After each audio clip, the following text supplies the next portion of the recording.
নমস্কাৰ প্ৰিয় বন্ধু বান্ধৱীসকল, নিশ্চয় আপোনালোক ভালে আছে।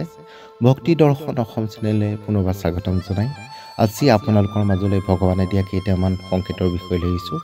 যদি এইকেইটা সংকেত আপোনালোকে জীৱনত পাইছে তেতিয়াহ'লে আপোনালোকে জানি ল'ব যে আপোনালোকৰ জীৱনটো সুখ আৰু সমৃদ্ধিৰে ভৰি পৰিব। এইকেইটা সংকেতনো কি এবাৰ জানি লওঁ আহকচোন। আৰু ভিডিঅ'টো যদি আপোনালোকে চাই ভাল পায় তেতিয়াহ'লে লাইক শ্বেয়াৰ আৰু কমেণ্ট কৰিবলৈ নাপাহৰিব আৰু মোৰ চেনেলটো এবাৰ ছাবস্ক্ৰাইব কৰিবলৈ নাপাহৰিব। আহকচোন আজি ভিডিঅ'টোৰ মাজলৈ আগবাঢ়ি যাওঁ। শাস্ত্ৰত উল্লেখিত অনুসৰি এবাৰ নাৰদ মুনিয়ে শ্ৰী ভগৱান শ্ৰীকৃষ্ণক সাক্ষাৎ কৰি সুধিছিল, হে প্ৰভু, মানুহৰ জীৱনত কেতিয়া ভাল সময় আহিব আৰু কেতিয়া বেয়া সময় আহিব সেয়া কি মানুহে বুজিব পাৰিব, আৰু যদি পাৰিব তেন্তে কেনেকৈ বুজিব? তেতিয়াই ভগৱান শ্ৰীকৃষ্ণই হাঁহি মাৰি উত্তৰ দিছিল যে তেওঁ প্ৰত্যেক মানুহকে কিছু সংকেতৰ দ্বাৰা তেওঁৰ ভাল বেয়া সময়ৰ আহিবলগীয়া ভাল বেয়া পৰিস্থিতিৰ পূৰ্বাভাস দি থাকে। আৰু লগে লগে ভগৱান শ্ৰীকৃষ্ণই এটা এটাকৈ সংকেতসমূহৰ কথা নাৰদ মুনিক ব্যক্ত কৰিছিল। তাৰে প্ৰথম শুভ সংকেত হৈছে নিজ গৃহলৈ কোনো অইন লোকৰ শিশুৰ আগমন। নিজৰ গৃহলৈ আন কাৰোবাৰ শিশু আহি যদি তেওঁৰ শিশু সুলভ মনেৰে খেলা ধূলা কৰা দেখিছে, আনন্দ উল্লাস কৰিছে, তেন্তে সেয়া সেই গৃহৰ বাবে ভৱিষ্যতৰ শুভ সংবাদ বুলি কোৱা হয়। আমি সকলোৱে জানো যে প্ৰত্যেক শিশুৰ মাজত স্বয়ং ভগৱান শ্ৰীকৃষ্ণ বাস কৰে আৰু নৰৰে মধ্যে নাৰায়ণ।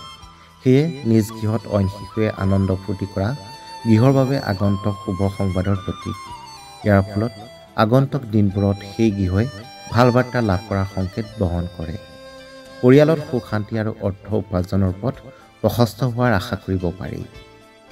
দ্বিতীয় সংকেত হৈছে দুভাগ ৰাতি ৩-৪ বজাত ঘূৰ নিদ্ৰাত যদিহে কোনো দেৱ দেৱীৰ সপোন দেখে তেন্তে সেয়া অত্যন্ত শুভ। এয়া কোনো মহাজাগতিক শক্তিৰ শুভ দৃষ্টি, যি অত্যন্ত মংগলজনক কথা।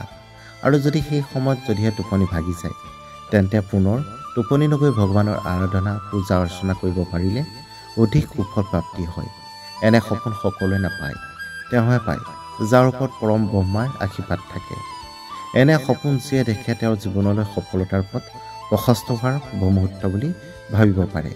এই সন্দিক্ষণ যদি কাৰোবাৰ জীৱনত আহে তেন্তে নিশ্চিতভাৱে বুজিব লাগিব যে স্বয়ং ভগৱানে নিজৰ হাতেৰে তেওঁক সংসাৰৰ বৈতৰণি পাৰ কৰাবলৈ আহিছে, সফলতা প্ৰদান কৰিব বিচাৰিছে। তৃতীয়তে ভগৱান কৃষ্ণই নাৰদ মুনিক কৈছিল, যদি হঠাতে লোকৰ আয় বাঢ়িছে আৰু অদৰকাৰী খৰচ হ্ৰাস হৈছে সেয়া তেওঁ শুভ সংবাদ হিচাপে গ্ৰহণ কৰা উচিত। অৰ্থাৎ এইটো বুজিব লাগিব যে মানুহৰ বেয়া সময় দূৰ হৈছে আৰু ভাল সময়ৰ প্ৰত্যাৱৰ্তন ঘটিছে। এই সংকেত তেওঁৰ জীৱনত আহে যাৰ গৃহত গৃহলক্ষ্মী আহি থিতাপি লৈ আশ্ৰয় গ্ৰহণ কৰে। মা লক্ষ্মী তেনেধৰণৰ গৃহতে বাস কৰিবলৈ পচন্দ কৰে। চতুৰ্থতে যদিহে কোনো কাৰণ নোহোৱাকৈ মানুহৰ আনন্দ ফূৰ্তি লাগে, মানুহৰ মজা কৰিবলৈ মন যায়, মানসিক অৱস্থা খুব স্বতঃস্ফূৰ্ত হৈ আনন্দৰে ভৰি পৰিছে, তেন্তে বুজিব লাগিব যে তেওঁৰ ওপৰত কিবা দৈবিক শক্তিৰ কিবা দৃষ্টি ভৰিছে। বিশ্লেষণ যদি কৰা যায়, প্ৰত্যেক মানুহৰ ভিতৰত যিহেতু স্বয়ং ঈশ্বৰে বসবাস কৰে, আৰু যদি কোনো বিশেষ পৰিস্থিতি আৰু বিশেষ পৰিণাম অবিহনে মন এনেই প্ৰফুল্ল হৈ থাকে বা মন সন্তুষ্টিৰে ভৰি থাকে তেন্তে সেয়া ঈশ্বৰে কৃপা নহ'বনে? আৰু এই সংকেতৰ ওপৰত কোনো শুভ সংকেত কাৰোবাৰ বাবে হ'ব নোৱাৰে। পঞ্চমতে যদি কাৰোবাৰ গৃহত মেকুৰীয়ে প্ৰসৱ কৰি সন্তান জন্ম দিয়ে, গৃহত যদি কোনো পশুপক্ষীয়ে বাঁহ লয় বা অবাধে কোনো গো মাতাৰ বিচৰণ দেখিছে তেনেহ'লে সেয়া সেই গৃহৰ বাবে শুভ সংকেত। আৰু পৰমেশ্বৰে এই মাধ্যমৰ দ্বাৰাই শুভ সংকেত প্ৰেৰণ কৰে, যাৰ ফলত গৃহলৈ সুখ শান্তি আহিব, অৰ্থ লাভ হ'ব আৰু ৰোগ নিৰাময় হৈ পৰিব।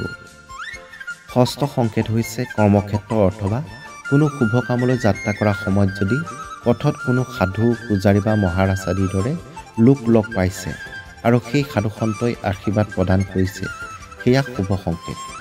এনে পৰিঘটনাৰ ফলত কৰ্মক্ষেত্ৰত সফলতা আহে, শুভ কাম যি মনেৰে বিচাৰিছিল সেয়া সিদ্ধি হয়। শাস্ত্ৰ অনুসৰি সেয়া অত্যন্ত শুভ। পূজা কৰাৰ সময়ত যদি পূজাৰ থালৰ পৰা চন্দনমালা পৰি যায়, পূজা কৰি থকা সময়ত যদি হঠাৎ মনত অনুভৱ হয় যে ভগৱানৰ মূৰ্তি আপোনাৰ ফালে চাই হাঁহিছে, তেন্তে সেয়া অত্যন্ত শুভ বাৰ্তা। প্ৰিয় বন্ধু বান্ধৱীসকল, আজি ভিডিঅ'টো চাই আপোনালোকে কেনেকুৱা পালে কমেণ্টৰ যোগেদি জনাবলৈ নাপাহৰিব। আকৌ এনেকুৱা নতুন ভিডিঅ' আপোনালোকৰ মাজলৈ লৈ অনাৰ প্ৰতিশ্ৰুতিৰে আজি আপোনালোকৰ পৰা মই বিদায় লৈছোঁ। ধন্যবাদ, নমস্কাৰ।